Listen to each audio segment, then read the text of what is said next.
মোবাইলের সমস্ত অপশনগুলি তো আসামিতে লেখা না, সমস্ত অপশনগুলি বাংলাতে লেখা না, ইংরেজি ভাষায় সবকিছু লেখা আছে। তারপরেও আপনি ইংরেজি জানেন না কিন্তু সুন্দরভাবে মোবাইলটা চালাইতে পারেন, ঠিক কিনা? ইংরেজি জানেন না, মোবাইল চালাইতে পারেন, ইউটিউব চালাইতে পারেন, ফেসবুক চালাইতে পারেন, কল করতে পারেন। কিন্তু একটা সময় ছিল যখন আপনি মোবাইলের কোনো ফাংশন জানতেন না, সেই সময় মোবাইলটা আপনি কিনেছিলেন, কেমন ভাবে রিসিভ করা লাগে তাও জানে না। আপ বলে এই একটা ফোন আছে, রিসিভ করে দিয়েছে, টালাপ করে আসা না প্রথম তারপরে আস্তে আস্তে করে মেহনত শুরু করছে। জিজ্ঞেস করে নাতিনকে, জিজ্ঞেস করে বুড়া মানুষ দাদা মোবাইল নিয়েছে, নাতিনকে জিজ্ঞেস করে ওই নাতিন কই নাম্বারটা কোথায় ডায়াল করতে হয়, নাম্বারটা ডায়াল করে দে। একদিন নাতিন ডায়াল করে দে, সে মনোযোগ দিয়ে দেখে এখন নাম্বার ডায়াল করতে পারে, কল আসলে রিসিভ করতে পারে, এরপরে নিজে ফোন করতে পারে। ইউটিউবটা কোথায় ওপেন করতে হয়, ইউটিউবটা কিভাবে চালাইতে হয়, ইউটিউব ওপেন করে সে দাদা হয়ে নাতিন থেকে আস্তে আস্তে করে শিখতে শিখতে ইউটিউব চালায়, ফেসবুক চালায়। ফেসবুকের মধ্যে তার নামে আইডি খোলা আছে, এইভাবে ফেসবুকের সবকিছু অপশন বোঝে, লাইক করে, কমেন্ট করে, ফেসবুকের মধ্যে শেয়ার করে, সবকিছু বুঝছে। কিন্তু কোরআন শরীফের বিষয়ে কিছু বুঝলো না।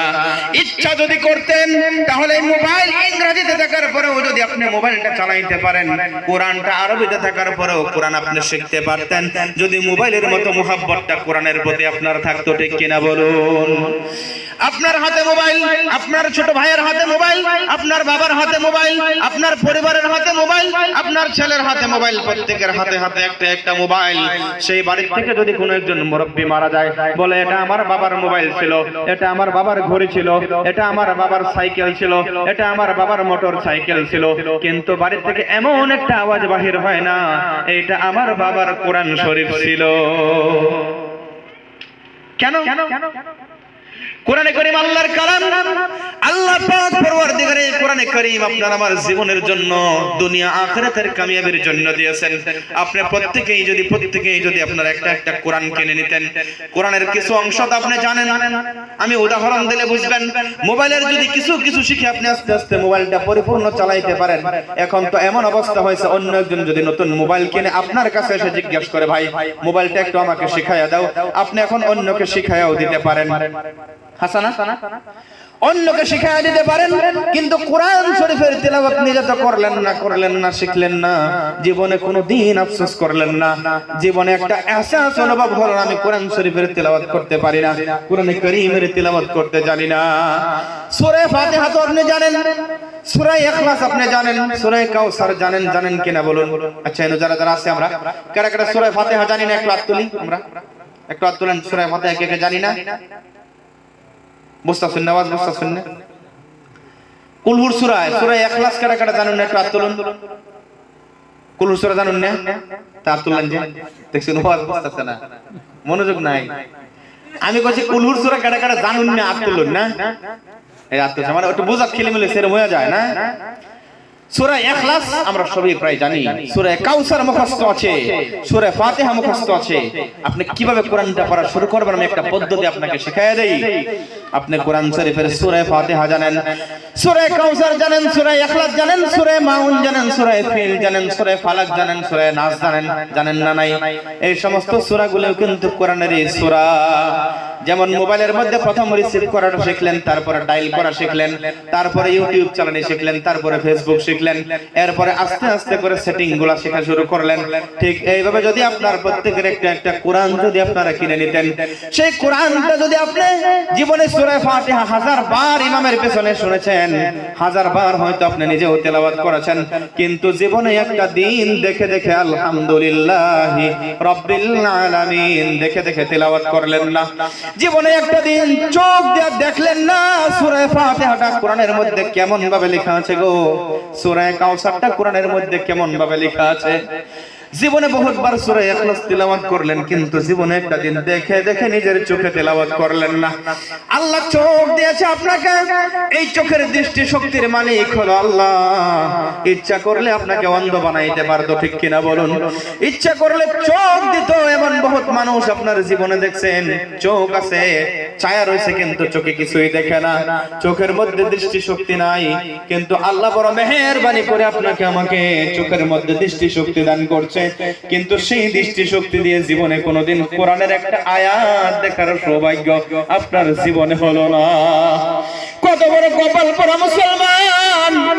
একটু ইহসাসের অনুভব পর্যন্ত হয় না আল্লাহর কালাম কোরআনে মাজিদটা আমরা জীবনে দেখতে পারলাম না, জীবনে দেখে দেখে একটা সূরা তেলাওয়াত করলাম না। আজকে এই মজলিস থেকে আপনি ওয়াদা করেন একটা মোবাইল কিনতে 20,000 টাকা থেকে শুরু করে, ভালো একটা মোবাইল নিলে 20,000 থেকে শুরু করে 25, 30, 40, 45, 50, 55 লাখ টাকার উপরে মোবাইল আছে না নাই? এত দাম দিয়ে মোবাইল কিনতে পারলেন, কিন্তু একটা কোরআন শরীফের দাম কত বলেন? কত? 200, 250, 300 টাকায় একটা কোরআন শরীফ পাওয়া যায়, কিন্তু আপনার জীবনে একটা কোরআন শরীফ কিনলেন না।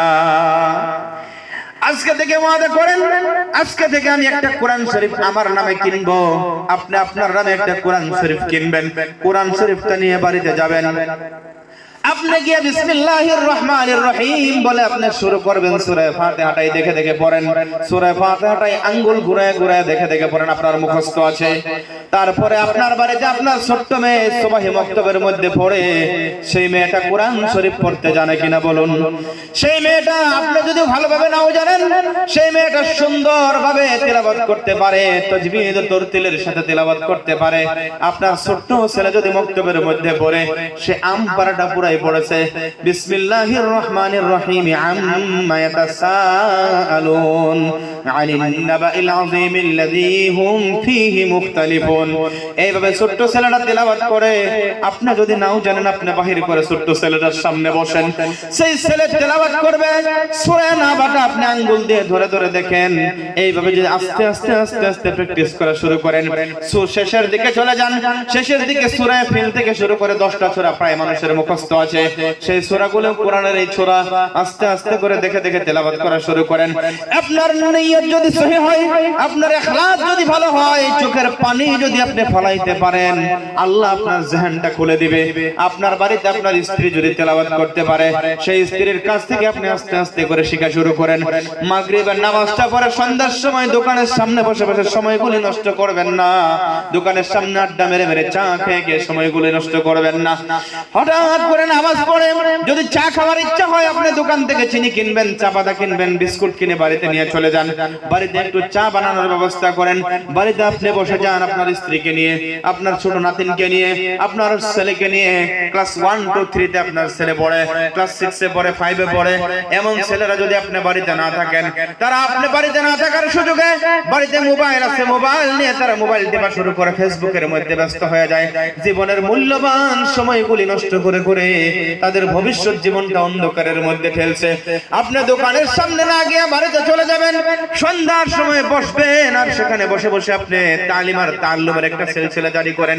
ছোট্ট ছেলেটার সামনে আপনি যখন বসে থাকবেন, সে পড়া শুরু করবে। ক্লাস 1, 2 তে যদি পড়ে, টুইঙ্কল টুইঙ্কল লিটল স্টার পড়া শুরু করবে। ছোট্ট বাচ্চা এটা মুখস্থ করবে। আপনি 5 টাকার 10 টাকার চকলেট কিনে নিয়ে চলে যান বাড়িতে, 2টা চকলেট তার হাতে দিয়া বলেন, বাবা অথবা নাতিন রে, দাদা তুমি সূরাটা মুখস্থ করো, সূরা কাউসারটা যদি তুমি মুখস্থ করো, কালকে তোমাকে একটা কেক কিনে দেব, তোমাকে একটা 10 টাকার চকলেট দেব। তুমি যদি আমাকে ওমর আপনার দেখ, ওমর সিকুনি দেখ, এটা যদি আমাকে শোনাইতে পারো, কালকে মুখস্থ যদি শোনাইতে পারো, তোমার জন্য আমি একটা গিফট করব, তোমার আমি একটা ফুল কিনে দেব, তোমার আমি একটা চকলেট কিনে দেব। দেখবেন ছোট্ট বাচ্চা সেই চকলেটের লোভে মনোযোগ সহকারে পড়া শুরু করবে, ঠিক কিনা বলুন? এইভাবে যদি বাড়ির মধ্যে আপনি তালিম আর তাআল্লুমের শিক্ষার একটা সিলসিলা শুরু করে দেন, এই সময়টার মূল্য যদি দিতে পারেন, আপনি তো ভালোভাবে পড়তে পারলেন না, ভালো একজন শিক্ষিত মানুষ হইতে পারলেন না, কিন্তু আপনার বাড়ি থেকে আস্তে আস্তে করে ভালো শিক্ষিত মানুষ বাহির হবে কিনা বলুন? কিন্তু আমরা এটা করি না, সময়গুলি অপচয় করি, সময়গুলি আমরা অপব্যবহার করি। ইলেকশন আসলে চার দোকানে বসে বসে কত রঙের আড্ডা হয়, ইলেকশনের বিষয় নিয়ে কত গুরুত্বপূর্ণ আলোচনা হয়, হাইরে হায় অবস্থা। হাসানা পঞ্চায়েত ইলেকশন আইলে তো সাধারণের মধ্যে বইলে আর শান্তি নাই। পঞ্চায়েত নির্বাচন হলো আমরা ময়মনসিংহ অঞ্চলের সবচেয়ে গরম নির্বাচন। হাসানা এমপি ইলেকশনে যে সামনে আইতাছে, এই ইলেকশনের মধ্যেও আমরা কিছু মুরব্বী আছে, কিছু মানুষ আছে, তারা সেখানে দোকানের সামনে বসে বসে এই ইলেকশনের সরকার, এই যে বাংলাদেশের সরকার গঠন হইলো কয়েকদিন আগে, বাংলাদেশে ইলেকশন গেছে দেখছেন না আপনারা? এই বাংলাদেশের সরকারও যেমন আমরা আসামের লক্ষ্মীপুরের চা দোকানে বানাইলো নাকি, জিকাইলো নাকি, এমন একটা অবস্থা বোঝা যায়। কত রঙের গপ্প হয়, কিন্তু তার জীবনকে তো ধ্বংস করেছেই। এই মূল্যবান সময়কে নষ্ট করে তার ছোট ছোট ছেলে মেয়েদের জীবনকেও সে ধ্বংসের পথে ঠেলে দিতেছে। এজন্য আমি আপনাদের হাতে ধরে নয়, পায়ে ধরে বলি, সময়ের মূল্য দেন। এই সময়টুকু আপনারা নষ্ট করবেন না, বাড়িতে চলে যান, বাড়িতে গিয়ে সেই সময়টুকুর মূল্য দেন। আপনি তালিমের সিলসিলা জারি করেন, আপনি তাশাহুদটা শেখা শুরু করেন, সূরা ফাতিহাটা শেখা শুরু করেন, কোরআন শরীফের তালিম শুরু করেন। আধা ঘন্টা সময় করে যদি আপনি কোরআন শরীফটা শেখা শুরু করেন, নিশ্চয় আস্তে আস্তে করে কোরআন শরীফ তিলাওয়াত করতে পারবেন কিনা বলুন? নিশ্চয় পারবেন। আল্লাহ পাক পরওয়ারদিগার যেন আমাদের সকলকে আমল করার তৌফিক দান করেন, বল আল্লাহুম্মা আমিন। মা বোনদের কথা বলছিলাম যে আমাদের মা বোনদের সাথে আল্লাহর নবী মুহাম্মদুর রাসূলুল্লাহ সাল্লাল্লাহু আলাইহি ওয়াসাল্লাম চারটা আমলের কথা বলছে। কয়টা আমল? চারটা আমলের কথা বলছে। ইযা সাল্লাতিল মারআতু খামসাহা, এক নাম্বার হলো কোন মহিলা যদি 5 ওয়াক্তের নামাজকে কায়েম করতে পারে, ওয়া সামাত শাহরাহা, রমজান মাসের রোজা যদি তারা কায়েম করতে পারে, ঠিকঠাক ভাবে আদায় করতে পারে, ওয়া আতাআত যাওজাহা, আর যদি তারা নিজের স্বামীর অনুগত্য হয়ে জীবন যাপন করতে পারে, ওয়া আহসানাত ফারজাহা বা ওয়া হাফিজাত ফুরুজাহা, দুই বিভিন্ন হাদিসের মধ্যে বিভিন্নভাবে বর্ণনা করেছেন, তারা যদি নিজের সতীত্বের হিফাজত করতে পারে, ইজ্জত আবরুর হিফাজত করতে পারে, তাহলে এই সমস্ত মহিলার জন্য আল্লাহর নবী বলেন জান্নাতের সমস্ত দরজাগুলি খুলে যায়। সুবহানাল্লাহ। কতেন কয়টা আমল? 60টা আমল যদি কোনো মহিলা করতে পারে, তার জন্য জান্নাতের সমস্ত দরজা আল্লাহ খুলে দেয়। 4টা আমল সহজভাবে নবীজি বলছে যদিও, কিন্তু এর মধ্যে বহু সমস্যা আছে। আমি সংক্ষেপে একটা দুইটা বিষয়ের উপর আলোকপাত করব। নামাজের কথা বলেছেন, কিন্তু আমাদের মা বোনদের মধ্যে নামাজের পাবন্দি নাই। নামাজ যে কায়েম করতে লাগে পড়তে লাগে এমন কোন মানুষ নাই, শুধু মা বোন না, আমরা যারা এখানে পুরুষরা রয়েছি তাদের মধ্যেও নামাজের পাবন্দি নাই। আমরা নামাজটাকে কায়েম করতে পারি না। এখানে পাঞ্জাগানা, এই সবাহি মক্তব, এই শিক্ষা প্রতিষ্ঠান, সবকিছুর উদ্দেশ্য কি? আমরা সবাই আল্লাহর হুকুম এবং বিধান মোতাবেক চলবো, নামাজকে কায়েম করব, না অন্য কোনো উদ্দেশ্য আছে বলেন? এই সব কিছু করার পরে যদি আজকের দিন পর্যন্ত আমাদের জীবনে নামাজটা প্রতিষ্ঠিত না হয়, তাহলে এগুলা দিয়ে কি লাভ হবে? এই যে আজকে আপনারা বসছেন এখানে, এত মূল্যবান সময়কে আপনারা দিয়ে এখানে শুনতেছেন, কাল থেকে যদি আপনার জীবনে নামাজটা আপনি প্রতিষ্ঠিত করতে না পারেন, তাহলে এই মজলিসের এই মাহফিলের কি কাম হবে?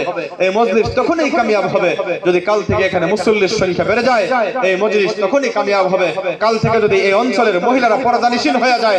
এই মজলিস তখনই কামিয়াব হবে কাল থেকে যদি আমাদের অঞ্চলের মহিলারা নামাজি হয়ে যায়। এই মজলিস তখনই কামিয়াব হবে কাল থেকে যদি প্রত্যেকের বাড়িতে কোরআন শরীফের তিলাওয়াত শুরু হয়ে যায়। ঠিক কিনা বলুন? এটাই তো আমাদের উদ্দেশ্য। না হলে ওয়াজ শুনলাম, এরপরে আমরা যেভাবে চলছি সেভাবেই চলি, এই মজলিসের দ্বারা কোনো ফায়দা হবে না। নামাজকে প্রতিষ্ঠিত করার কথা আল্লাহর নবী বলেছেন। নবীজির জামানায় সাহাবা একরাম কেমন কষ্ট করে নামাজকে প্রতিষ্ঠিত করেছিলেন। আমার একটা ঘটনা মনে পড়ছে, সংক্ষেপে আপনাদের সামনে উপস্থাপন করে। হযরতে আব্দুল্লাহ আনসারী রাদিয়াল্লাহু তাআলা আনহু একজন নবীজির আনসার সাহাবী, মদিনার একজন সাহাবী।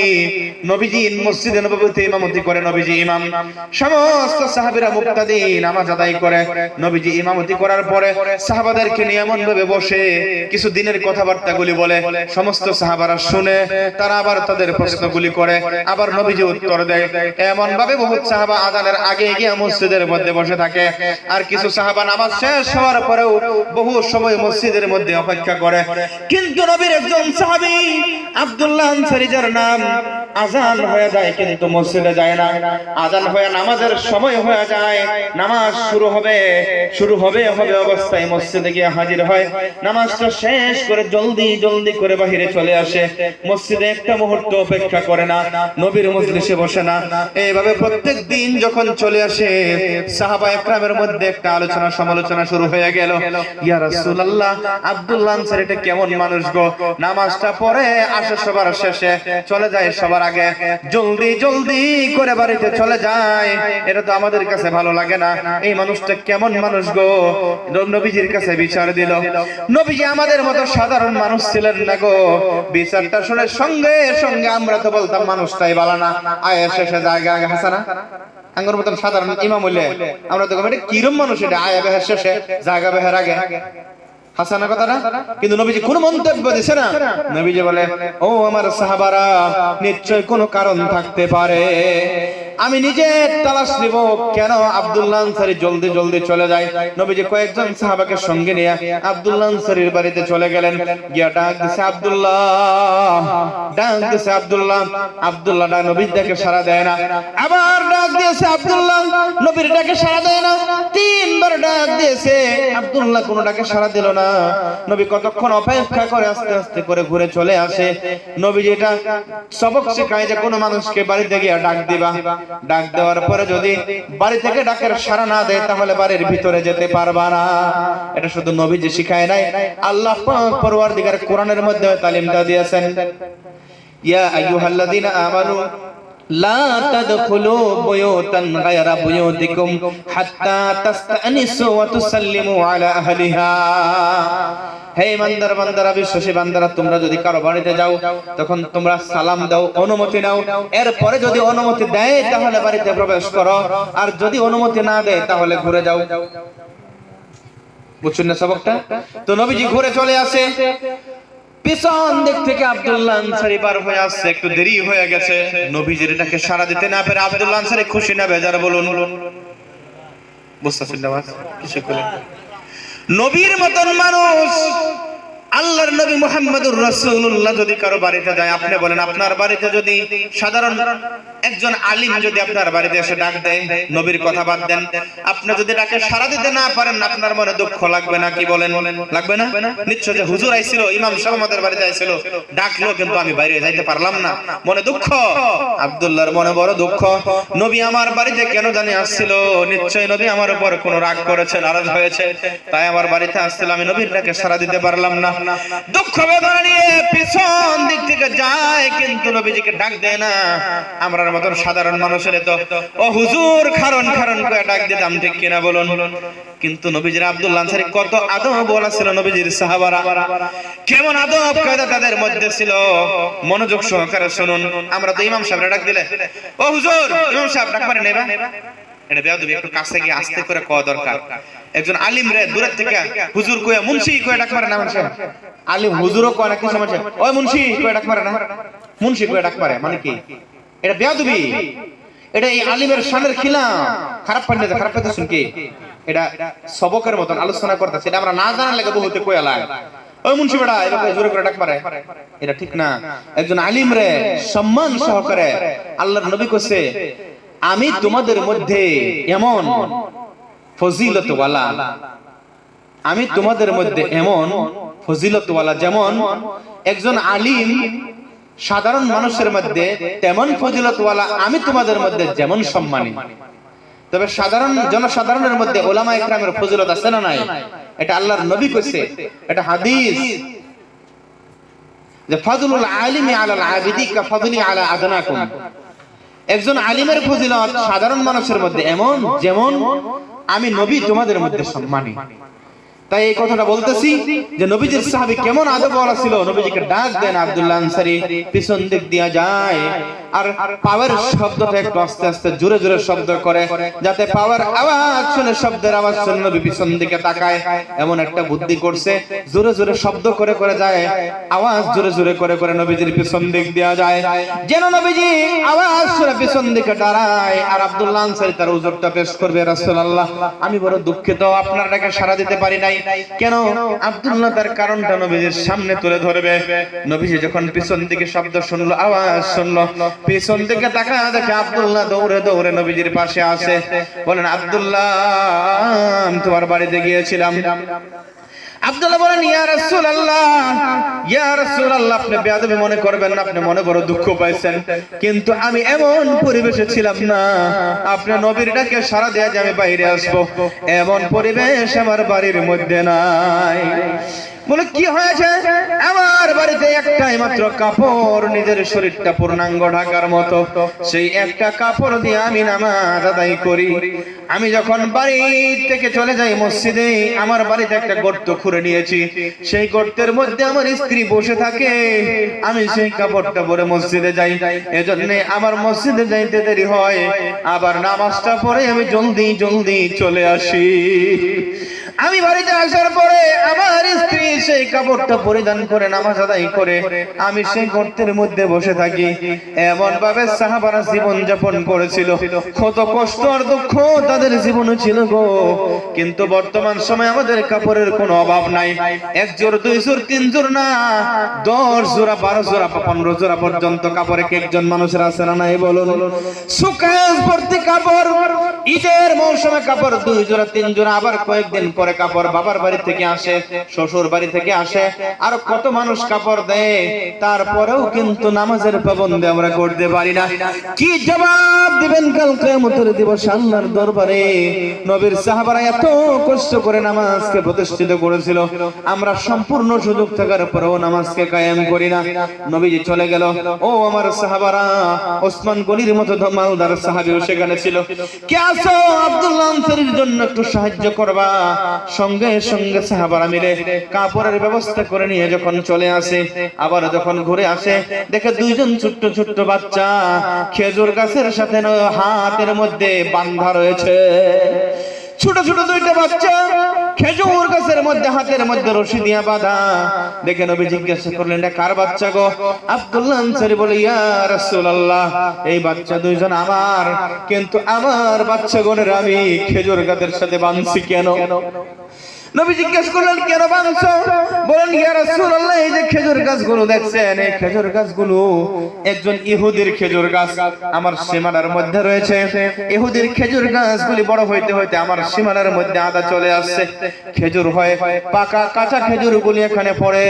আমার ছোট্ট ছোট্ট ছেলেরা ক্ষুধার তাড়নায় সেখান থেকে খেজুর তুলে মুখের মধ্যে দিয়া দেয়। খেজুর যখন খাওয়া শুরু করে, ইহুদিটা এমন নিষ্ঠুর গো, তাদের মুখের মধ্যে আঙ্গুল দিয়া খেজুরগুলি বাহির করিয়া নেয়। আমার ছোট্ট ছেলেদেরকে আমি বুঝাইতে পারি না, আমি বুঝাইলেও আমার বুঝ মানে না, তাই ছেলেদেরকে হাতের মধ্যে রশি দিয়ে আমি বেঁধে রাখছি। এত কষ্টকর জীবন সাহাবাদের ছিল গো। নবী বলেন, ও সাহাবারা, কেউ আসো ইহুদির কাছ থেকে খেজুর গাছগুলি খরিদ করে আমার আব্দুল্লাহর জন্য খরিদ করে দেওয়ার জন্য। সঙ্গে সঙ্গে সাহাবাদের মধ্য থেকে কেউ সেই খেজুর গাছগুলি খরিদ করে দিল। বলুন সুবহানাল্লাহ। এইভাবে কষ্ট করে করে তারা জীবন যাপন করেছে, তাও তারা নামাজ ছাড়ে নাই, নামাজকে কায়েম করেছে, নিজের ঈমানকে প্রতিষ্ঠিত রেখেছে, ঈমানের উপর কায়েম রয়েছে, মালিককে খুশি করেছে, আল্লাহর বিধান মতে জিন্দেগি যাপন করেছে। আল্লাহর ভয় তাদের অন্তরের মধ্যে ছিল, এজন্যই তারা এমন সব কাজগুলি করতে পারছে। কিন্তু আজকে আমরা আল্লাহর ভয় অন্তরে না থাকার জন্য কত নাফরমানিতে আমরা লিপ্ত হয়ে যাই। এই যে কিছুক্ষণ আগে বলে গেলেন ডিজে বাজানোর কথা, আমাদের এখানে ডিজের আওয়াজ আমরা শুনি, কিন্তু আপনি নন মুসলিম এলাকাতে যখন যাবেন দেখবেন সবচেয়ে বেশি ডিজের আওয়াজ আমাদের মুসলিম এলাকাতে হয়। জানুয়ারি মাস চলছে, এজন্যই বলছি, জানুয়ারি মাসের মধ্যে সবচেয়ে বেশি ডিজে বাজে এখন পর্যন্ত আমাদের মুসলিম এলাকাগুলোতে। সবচেয়ে বেশি পিকনিকের মধ্যে যায় আমাদের মুসলিম যুবকেরা, কিন্তু এদের এত সময় নাই, তারা নিজের নিজের কর্ম নিয়ে ব্যস্ত। পিকনিকে যাওয়ার জন্য তারা এত সময় পায় না। পিকনিক, এই যে কয়েকদিন আগে যে অ্যাক্সিডেন্ট গুলি হইলো, অ্যাক্সিডেন্ট গুলি যে হইলো, শহীদ হলো, যে আমরা পোলাপান গুলি শহীদ হোসেন, কি হয়েছে? জানুয়ারির নামে তারা দুনিয়ার থেকে বিদায় হয়ে গেছে। এখন নাম কি দিবেন আপনারা জানেন? এরা কি ভালো রাস্তায় গেছে বলেন? এই যে করোনা বাড়িতে, আজাদ কিনালিতে অ্যাক্সিডেন্ট, পায়বচারিলিতে অ্যাক্সিডেন্ট, এই জানুয়ারির নামে 1 জানুয়ারি অথবা এরকম কিবা তারিখ ছিল না, 31 ডিসেম্বর, 1-2 জানুয়ারি তারিখ, এরা বাইকের মধ্যে ড্রাগস খাইছে, হয়তো না হয়তো তারা নেশা করে এমন ভাবে বাইক চালাইছে তাদের কোনো হুঁশ নাই। পিকনিক করবে, পার্টি করবে। আমাদের যুবকেরা এরা কারা? এই অঞ্চলের হয়তো একজন দুনিয়া থেকে বিদায় নিছে, এই অঞ্চলের কোন জায়গার ছিল, আমি নামটা জানি না, শুনছি, আমি জানাজাতে আসতে পারি না, আমি অন্য জায়গায় ছিলাম। তো এই যে অবস্থা, এটা কেন হয় আমাদের মধ্যে? আল্লাহর ভয় যদি আমাদের অন্তরে থাকতো তাহলে কোনো নাফরমানিতে আমাদের যুবকরা লিপ্ত হতো না। আল্লাহর ভয় যদি অন্তরের মধ্যে থাকতো তাহলে সমস্ত অন্যায় থেকে আমরা বিরত থাকতে পারতাম।